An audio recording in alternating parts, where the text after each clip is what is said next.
Aka, menga hamma narsasi ichida bo'lsin, bittada ishim hal bo'lsin degan obunachilarimizga mana mo'yka, gaz, vichka, hattoki sushilkalargacha komplekt qilib qo'yganmiz do'stlar. Uzunligi 240, balandligi 220 akrildan qilingan oshxona mebelimiz. Hattoki orqalariga mana olov yonganda ham hech narsa bo'lmaydigan kafellar qilib qo'yganmiz. Suv chachirasa ham hech narsa bo'lmaydi. Stolini usti ham do'stlar Toshkent Andijon emas, rossiyskiy stolishnisalar qo'yib qo'yilgan.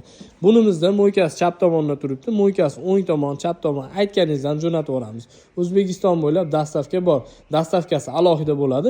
Mebelimizning o'zini narxi 5 million 900 ming so'mga shu turishi bo'ladi. Bu narxning ichiga kiradi. Mo'yka, smestitel, sushilka, gaz pilta, vichkalari ham bor.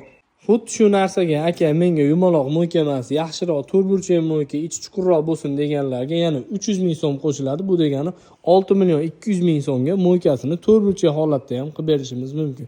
Eng tepasida plafonlarigacha bor. Mazza qilib ishlatadigan narsa mana akril, ichlari, korpuslari rossiyskiy laminat bo'ladi. Hattoki chekalarigacha PVX kromka ko'chmaydi, suv tesi ichiga o'tkazmaydigan narsa. Osha-moshalarimiz hammasi o'zi yopilib qoladigan variantlari bo'ladi. Video tagidagi nomerlarga bemalol telefon qila olinglar. Telegram, WhatsApplarimiz bor. So'rasanglar, rasmlarni ham tashlab beramiz.